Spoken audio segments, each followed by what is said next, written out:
ये ना चाहते हुए भी जबरदस्ती जैसे कोई कर्म हमसे पाप कर्म करा ले, ये कौन कराता है? हम तो नहीं चाहते पर कराता कौन है? तो बोले विचार नहीं कर पाए इसलिए ऐसा प्रश्न होता है। बिना चाहत के कोई पाप करा ले ऐसा सृष्टि में कोई विधान ही नहीं है। हम पाप तो नहीं करना चाहते पर जिससे पाप होता है वो चाहते हैं। क्या? सुख भोग। कहां से? पर स्त्री, पर धन, नाना प्रकार के आचरण जो पाप आचरण हैं उनसे सुख चाहते, पाप नहीं करना चाहते पर हम सुख भोगना चाहते हैं, सुख संग्रह करना चाहते हैं, इसी से पाप होते हैं। श्री भगवान से कह रहे हैं केन प्रयुक्तोयम पापम चरति, किससे प्रेरित होकर पाप करता है?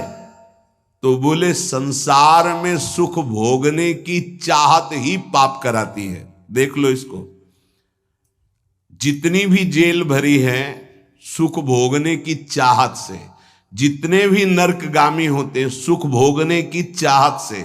ये सुख भोगने की चाहत, इस शरीर से सुख भोगा मिला तो है नहीं क्योंकि है नहीं वहां। इस शरीर को भोग लें, इस शरीर को, इस शरीर, इस वस्तु को, इस व्यक्ति को, इस स्थान को भटकता पूरा जीवन पापाचरण करते। मैं नहीं चाहता पाप करना, मानते हैं, लेकिन पाप का मूल जो संसार से सुख भोगने की लालसा, उसी से पाप होता है। भगवान उत्तर दे रहे कामेश क्रोधेश रजो गुण समुद्भवः ये महासनो महापापमा विद्धेन मिहि वैरिणम। ये बड़ा भारी दुश्मन है, इसको कोई जल्दी परास्त नहीं कर पाता। ब्रह्मचर्य, गृहस्थ, वानप्रस्थ, सन्यास तभी सार्थक है जब इस दुश्मन को हरा दे, नहीं तो सब मिटिया मेट कर देता है। चाहे वैष्णव हो, चाहे ब्रह्मचारी हो, चाहे गृहस्थ हो, चाहे वानप्रस्थ हो, चाहे सन्यासी हो, एक ताल में सबको ठोक कर परास्त करने की ताकत रखने वाला ये विद्धेन मिह वैरिणम, ये सबसे बड़ा दुश्मन है। क्या? बोले काम एष क्रोध एष रजोद गुण समुद्भवः, ये रजोगुण से उद्भवः प्रकट होता है। क्या? बोले काम, और काम से प्रकट होता है क्रोध, और इन्हीं से सारे पाप होते हैं। रजोगुण कहते हैं राग को, राग ही काम का रूप धारण करता है और द्वेष ही क्रोध का रूप धारण करता है। काम से राग पुष्ट होता है और राग से काम की उत्पत्ति होती है। शरीर का राग, भोगों का राग, रुपए का राग, पद का राग, राग सर्वत्र राग।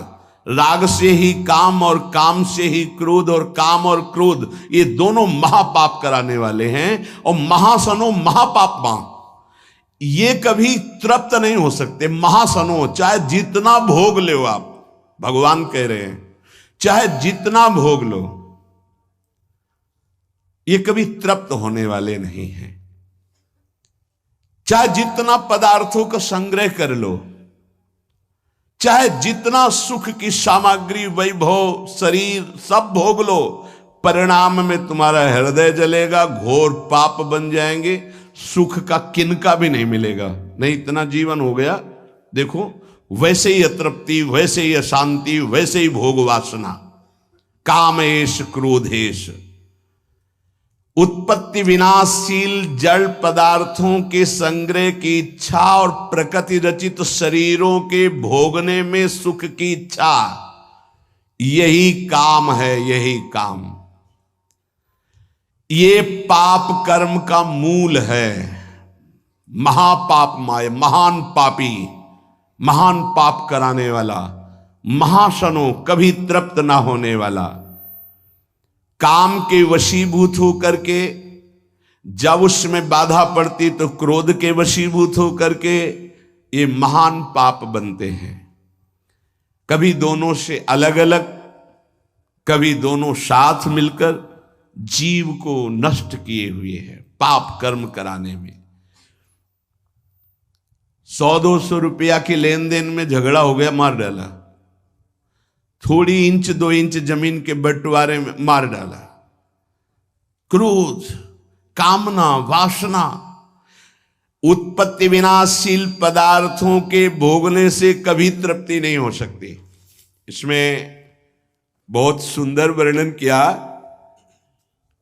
कि आप नाचेन्द्रियाणाम भोगाभ्यासेन वै तृष्णम कर्तुम शक्यम कस्मात् यतो भोगाभ्यासान मनु विवर्धन्ते रागाः कौशलम चेन्द्रियाणाम तस्मादनुपायः सुखस्य भोगाभ्यासा सा खल्वयम वृश्चिक विषभीत इवासी विषेण दष्टो यह सुखार्थी विषयानुवासितो महति दुख पंके निमग्न इति।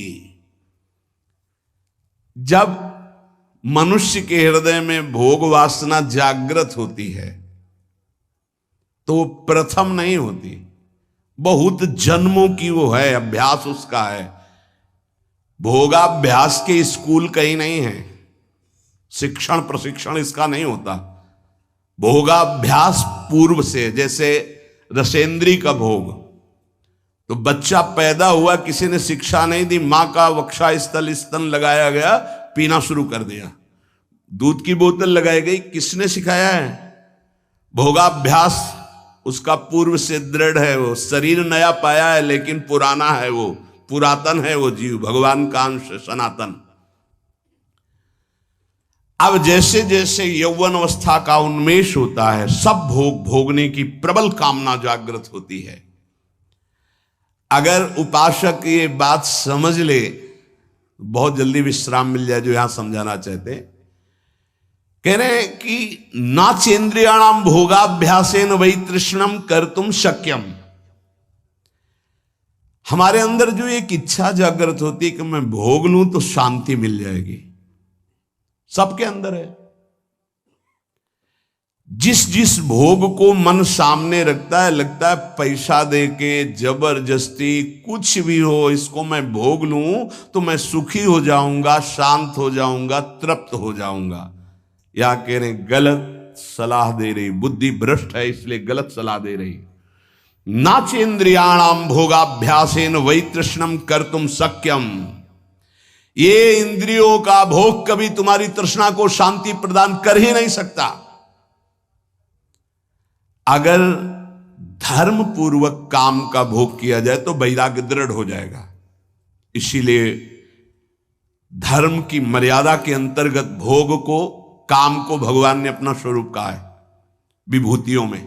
धर्म पूर्वक काम का सेवन सृष्टि संचालन के लिए धर्म पूर्वक, शास्त्र मर्यादा के अनुसार। ये जो आज चल रहा है ना, ये पहले कभी नहीं था।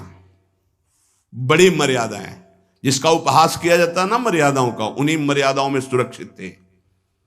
पूर्व की मर्यादाओं को, धर्म मर्यादाओं को, शास्त्र मर्यादाओं को आज के बच्चे उपहास करते हैं। ए पुराने जमाने के, ऐसे करके, ए पुरानी बातों को रखने वाले। नहीं नहीं, आपका जीवन बड़ा नवीन, उत्तम और स्मृतिवान, राष्ट्र सेवक, भगवत भक्त और महान उन्नति के लायक आप हो जाएंगे यदि आप पुरानी बात को समझेंगे। पुरानी माने पुरातन, पुरातन माने सनातन, सनातन माने समस्त शास्त्र सम्मत बात। नवीन नवीन बच्चे नवीन नवीन अवस्था में जब ये अभ्यास, पूर्वाभ्यास भोगों का जागृत होता है तो ये हमको शिक्षा देता है अंदर से, गलत। अगर भोग लूं तो शांति मिल जाएगी, भोग लूं तो प्रसन्नता मिल जाएगी, सुख मिल जाएगा। शास्त्र कहता है न चेन्द्रियाणाम भोगाभ्यासेन वै तृष्णम कर्तुम शक्यम। आज आदर्श शास्त्र नहीं रखे जा रहे, आदर्श ब्रह्म ऋषि नहीं है, आज आदर्श विदेशी सिद्धांत है। भोगाभ्यास, विलासिता, मनमानी आचरण। नहीं नहीं भाई, ये गंगा यमुना का परम पावन, भगवद अवतारों से परम पवित्र भारत देश है। यहां धर्म प्रधान और मोक्ष पदवी प्राप्त करना केवल इसी क्षेत्र में है और नहीं है, ध्यान रखना। ये भारत भूमि का विधान केवल है, अन्यत्र तो भोगाभ्यास है, यहां योगाभ्यास है। अंदर अपनी इंद्रियों का दमन करके, मन का दमन करके परमात्मा आनंद में मगन होने वाला, ये भूमि यहां की शिक्षा देती, यहां के ब्रह्म ऋषियों की ये शिक्षा है।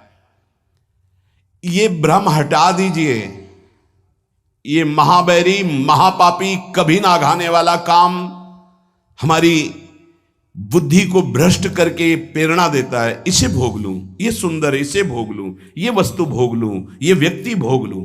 भोग लो।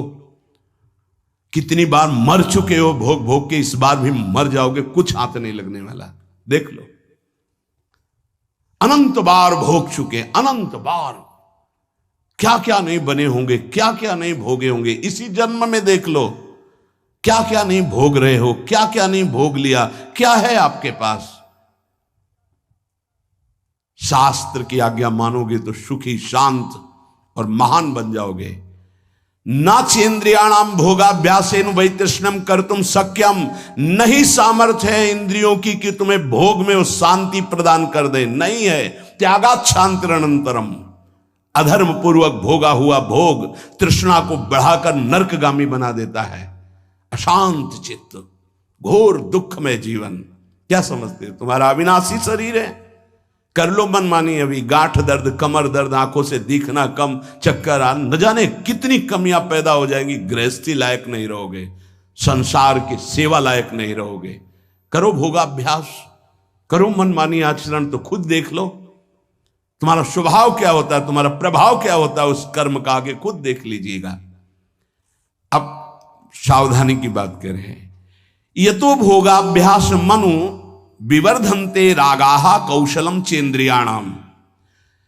अब जैसे जैसे वो भोग भोगने में युक्त होता है तो उसकी इंद्रियां भोगाभ्यास के कला कौशल से प्रवीण होती हैं। शास्त्र है, यतो भोगाभ्यास मनु विवर्धन्ते रागाहा कौशलम चेन्द्रियाणाम। ऐसे भोगा, वैसे भोगेंगे, ऐसे भोगेंगे, ऐसे भोगेंगे, ऐसे सुखी हो जाएंगे। वहां चल के वो भोगा शक्ति, विषया शक्ति उसकी प्रबल होती चली जाती और अशांति, भोग की चाह प्रबल होती चली जाती है।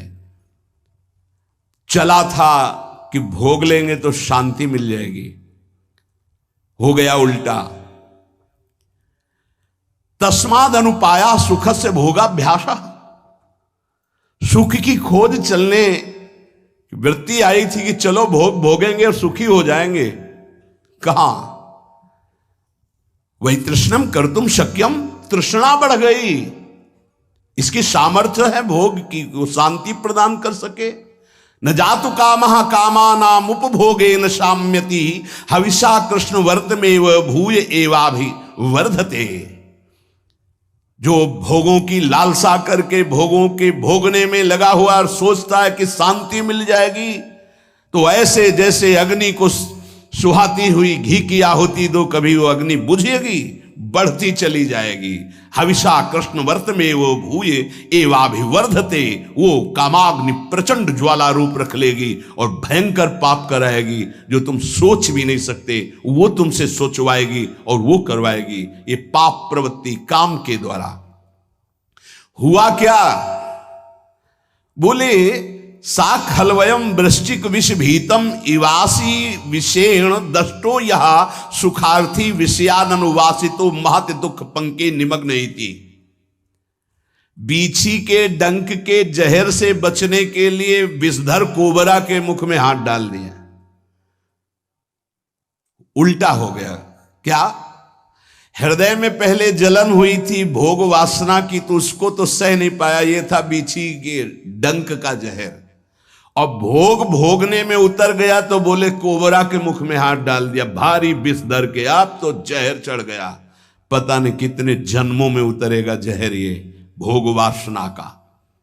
इसलिए महती दुख पंके निमग्ने वेश्यानुवासितो महति दुख पंके। महत दुख में फंस गया। पंक माने कीचड़। महत दुख में फंस गया, वो निकलना बड़ा कठिन। ये दलदल है भोग वासना का, इससे निकलना बड़ा कठिन है। गुरु कृपा से निकल चुके हो तो पीछे कदम मत बढ़ाना। तुम्हें दिखाई दे रहा है बड़ा कोमल भूमि, नीचे इतना दलदल है कि निकल नहीं पाओगे। श्री भगवान कह रहे हैं कामना की पूर्ति से लोभ उत्पन्न होता है। जिम प्रति लाभ लोभ अधिकाई। आज ये भोग भोग लिया, बड़े खुशी हो गए, अब ये भोग भोगेंगे, ये भोग भोगेंगे। ये पता नहीं कि ये कर्म इतने बलवान होते जा रहे हैं। जो हमारे कर्म हैं ये हमें विध्वंस कर देंगे, भोगने लायक नहीं रखेंगे। समय देख लेना, जब समय आएगा दंड देने के लिए, आप लोग देखते हुए भी नहीं देखते हैं। संसार में सब देख रहे हैं, फिर भी आप नहीं देखते हैं, अंधे बन रहे हैं, विवेक शून्य है। इसलिए कर्म का क्या दंड मिल रहा है आप देख रहे हैं। गाना बज रहा है, 5 लोग बैठे मस्ती से, नौजवान, गाड़ी एकदम चल रही रफ्तार से, वो शासन बिगड़ गया और एक्सीडेंट हुआ, दरे पे मृत्यु हो गई। क्या है, उनको 1 सेकंड पहले पता नहीं मैं झूम रहा हूं, मेरा आखिरी झूमना होगा, अब अगला जन्म किस योनि में जाएगा पता नहीं है। मदिरा की उन्मत्तता, रजोगुण चढ़ा हुआ, तमोगुण की ज्वाला हृदय में जला रही, नष्ट हो गया शरीर। न भगवत चिंतन, न क्या कीमती मनुष्य जीवन का दुरुपयोग। ये कामना की पूर्ति के लिए नाना प्रकार की कुचेष्टाएं पैदा हो जाती हैं। कैसे कैसे नार की गतियां, यही नार की गतियां, कैसी कैसी राक्षसी बुद्धि सवार हो जाती है। एक नादान बच्चा है जिसको अपने हित हित का पता नहीं है, ऐसी ऐसी चेष्टाएं मार के फेंक दिए। ये राक्षस, तेरे शरीर में एक सुई चुभे तो तुझे इतना कष्ट महसूस होगा, और उसके शरीर को जला दिया, नष्ट कर दिया, काट के फेंक दिया। क्या हुआ, ये महान पाप कराने वाला राक्षस काम उसकी बुद्धि पे सवार है। कामेश क्रोधेश रजोगुण समुद्भव महासनो महापापमा विध्येनमि वैरिणम। ये दुश्मन, अंदर से इस दुश्मन को देखो। ये कामना संपूर्ण पापों, संतापों, दुखों और जन्म मरण की जड़ है। ये काम, ये कामना।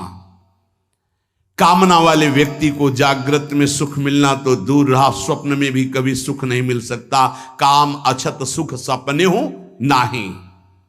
जो चाहते हैं कि हमें कभी दुख ना मिले, कभी चिंता, कभी शोक, कभी भय ना मिले, तो एक काम से बचो। पाप कराने की मूल जड़ काम है, और पाप से ही दुख, चिंता, भय, शोक, नाना प्रकार की नारकी गतियां मिलती हैं।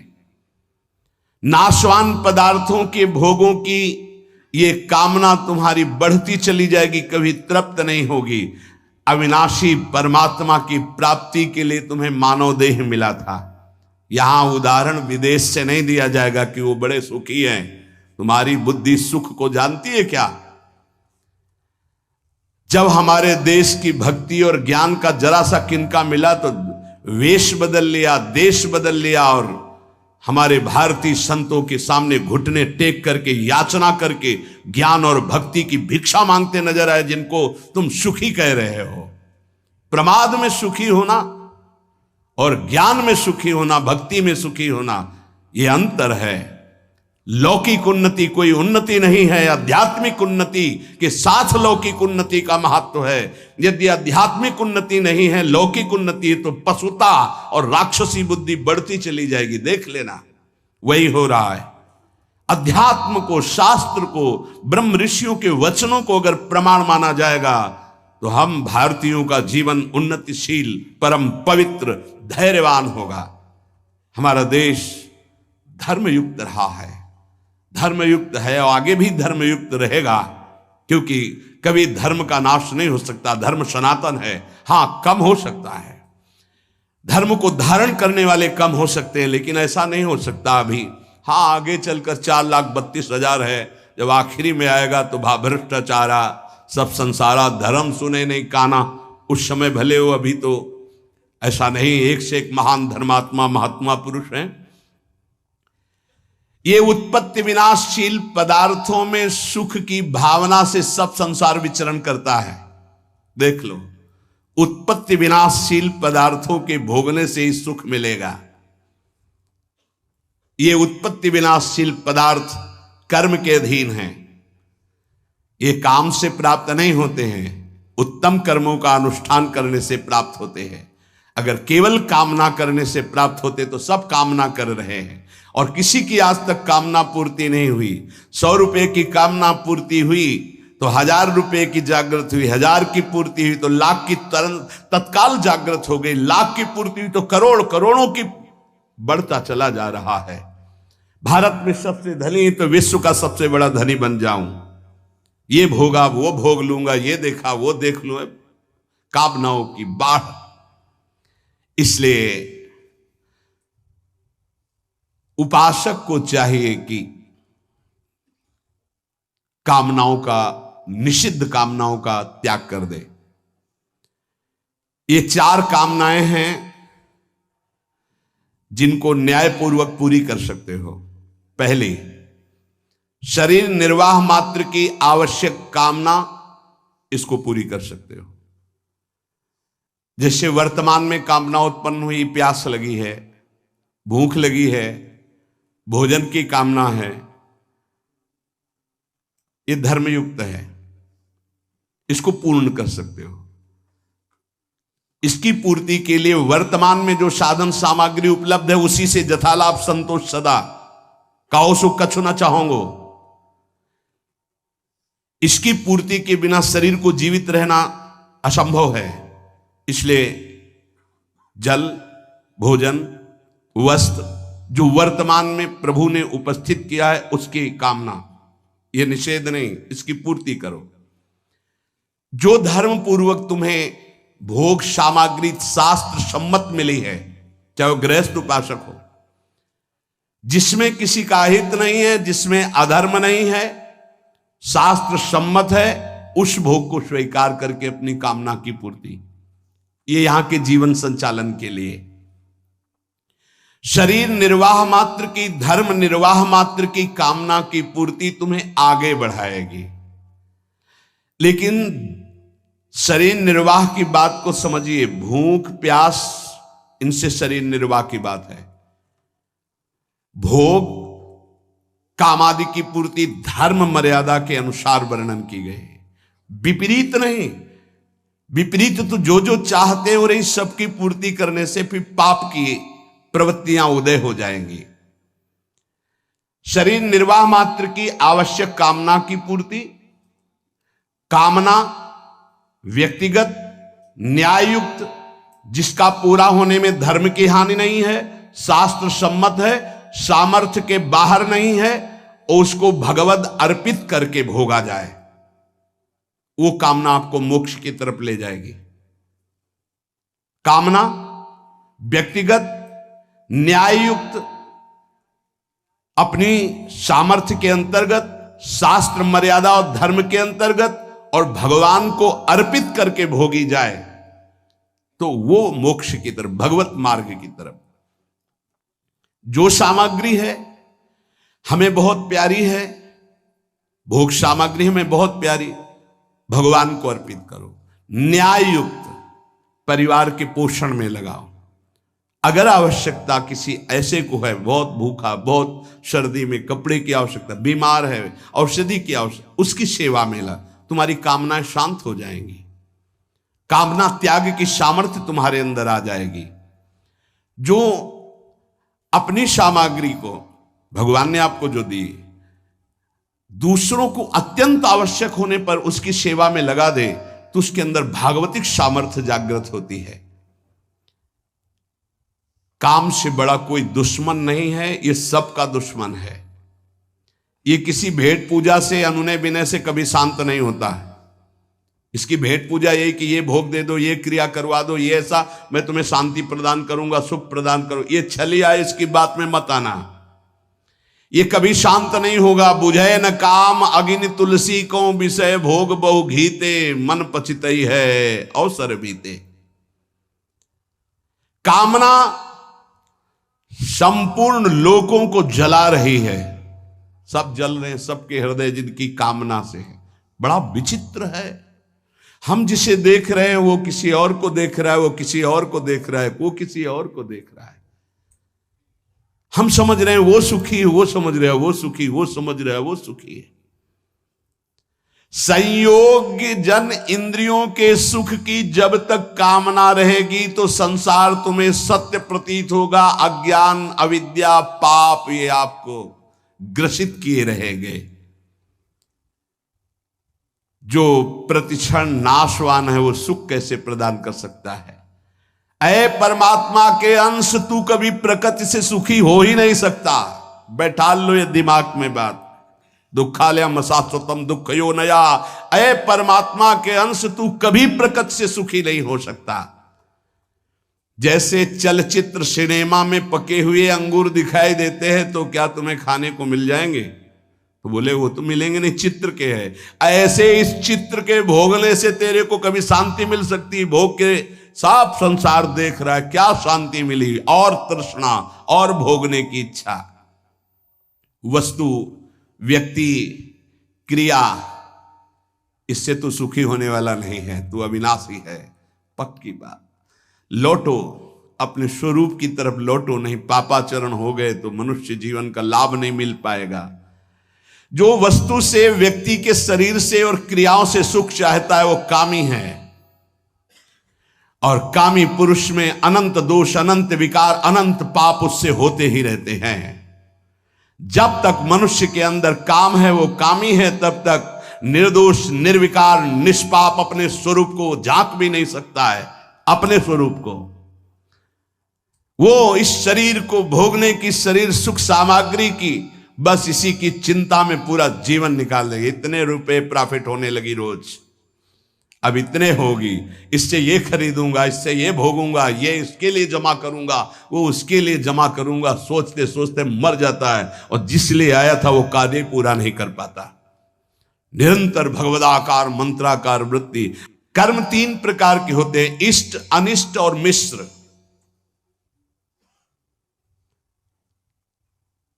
इष्ट जो हमें चाहिए, चाहे जैसे मिले मुझे चाहिए। अनिष्ट, अनिष्ट निषिद्ध कर्म।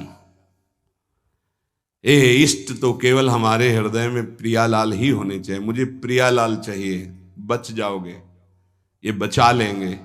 अगर भोग इष्ट हुए तो अनिष्ट हुए बिना रह नहीं सकते। पापाचरण भी करवा के रखेंगे। भोग की चाह कभी सीधे मार्ग में नहीं चलती, जहां से भी मिले वैसे ही भोगने की इच्छा प्रकट हो जाती है। शास्त्र निषिद्ध कर्म, ये मूर्खतावश कहते हैं कि हमारे प्रारब्ध में लिखा था इसलिए हमारा। प्रारब्ध से शास्त्र निषिद्ध कर्म नहीं होते, ये कामना से होते हैं, काम से, अविद्या से, अज्ञान से होते हैं। प्रारब्ध कर्म केवल फल भोग उपस्थित करके निवृत्त हो जाता है, पाप कर्म नहीं कराता। पाप का फल आएगा दुख, पुण्य का फल आएगा सुख सामग्री। वो तुमसे पाप कर्म नहीं कराएगा। प्रारब्ध में इतनी ताकत नहीं कि तुमसे पाप कर्म कराए, वो तुम्हारी मूर्खता है, तुम्हारी कामना है। निषिद्ध कर्म प्रारब्ध नहीं करा सकता, वासना कराती है। प्रारब्ध का फल भोग पीछे जो निषिद्ध हुआ है उसका दुख आएगा, जो पुण्य हुआ है उसका सुख आएगा, लौकिक सामग्री, लौकिक उन्नति। पाप कर्म प्रारब्ध नहीं कराता। ये जो लोग कहते हैं ना कि ऐसा हमारे भाग्य में लिखा था, तो काल ही कर्म ईश्वर मिथ्या दोष लगाए। रजोगुण से एक राग काम पैदा होता है और पापों का खेल शुरू हो जाता है। अब ये हृदय को बहुत बुरी तरह जकड़ लिए है काम ने, बहुत बुरी तरह। देख लो सब ऐसे जैसे किसी ने खूंटे में बांध दिया हो कस के। अब निकलना मुश्किल है, बार बार निकलने की कोशिश करता है, फिर उसी में धंस जाता है काम। इसीलिए बलिहारी गुरुदेव भगवान की, जिनकी वचन मात्र से इस भारी माया प्रपंच से जीव निकल जाता है। पकड़ लो वचन पर, निकल गए, तुम्हें कोई रोक नहीं सकता, क्योंकि जिनकी ये रचना है वही तुम्हें निकालने के लिए आए हैं। ये पाप है ऐसी जानकारी भी है, कामना भी प्रवृत्त हो गई है। नहीं करना चाहिए ये भी चाहते हैं, फिर भी हो रहा है। तो ये जो जानकारी है इसका हम प्रयोग क्यों नहीं कर पा रहे? जो हमें जानकारी है, जैसे आज जानकारी हुई, सुना आपने कि कभी भोगने से तृप्ति नहीं होगी तो मुझे रुक जाना चाहिए, पर जानकारी भी और जान भी रहा हूं कि पाप है, फिर भी क्यों नहीं रुक पा रहा हूं? तो भगवान आगे वर्णन करते हैं, धूमे नाव्रियते वह्निर यथा दर्शो मलेन च यथोल्बेनामृतो गर्भस तथा तेने दमावृतम। जैसे धुएं से अग्नि ढक जाती है, मैल से दर्पण ढक जाता है, और जैसे झिल्ली से गर्भ ढका रहता है, ऐसे ही काम ज्ञान को ढके हुए है। तीन बातें कही, धुएं से अग्नि, मैल से दर्पण और जेर से गर्भ जैसे ढका रहता है, ऐसे ये ज्ञान जो आपको प्राप्त हुआ, काम उसको ढक देता है। अगर वो हट जाए तो ज्ञान प्रयोग में आ जाए,